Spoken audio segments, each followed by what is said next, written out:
হরে কৃষ্ণ। প্রণাম সকল মাতাজি ও প্রভুদের চরণে। আমি এখন জল শুদ্ধিকরণ এবং সাধারণ আচমনটা দেখাবো। হরে কৃষ্ণ। এই যে আমাদের আচমন পাত্র, এটা আগের দিনের জল থাকলে জলগুলো ফেলে দিয়ে নতুন জল নিতে হবে। এই জল থেকে একটু জল আমরা যে জায়গায় তিলক করব বা আচমন করব ওই জায়গাটা একটু শুদ্ধ করতে হবে জলের ছিটা দিয়ে। মানে তারপর রুমাল দিয়ে মুছে দিতে হবে। এখানে আপনি শ্রী বিষ্ণু মন্ত্রটা বলতে পারবেন, না বললেও কোনো সমস্যা নেই। এমনি জলের ছিটা দিয়ে মুছে হাতটা একটু শুদ্ধ করে নিতে হবে। তারপর আসন দিয়ে বসতে হবে। আচমনের পাত্রটা সামনে আনতে হবে।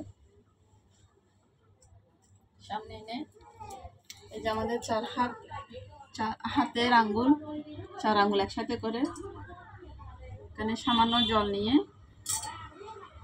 ওম অস্থায়ী পট এরকম বলে হাতটা সরে ফেলতে হবে, যাতে আমাদের নখের জল যাতে এই জলের মধ্যে না পড়ে। যদি পড়ে এটা তাহলে অশুদ্ধ হয়ে যাবে। তারপর ডান হাতের এই মধ্যম আঙ্গুল দিয়ে জলটা শুদ্ধ করতে হবে। ওম গঙ্গে চ যমুনে চৈব গোদাবরী সরস্বতী নর্মদে সিন্ধু কাবেরী জলহস্মিন সন্নিধিং কুরু, এই মন্ত্রটা বলতে হবে। তারপর আমাদের হাতটা এভাবে সাপের মাথার মতো করে এভাবে দিতে হবে।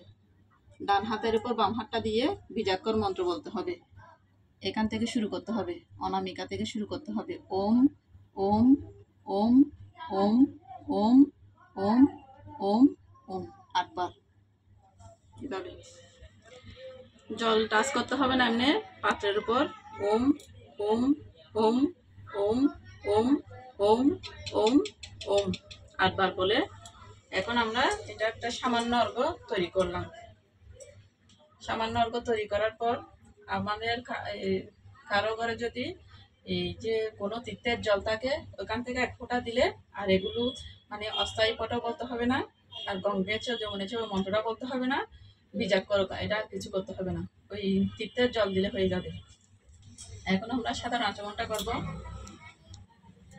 আমার ডান হাতের এই যে তালুর মধ্যে দিয়ে এখানে একটু জল দিব, এটা গড়িয়ে এখান থেকে আমরা নিচের টোন দিয়ে জলটা নিব। ওম ওম কেশবায় নমঃ।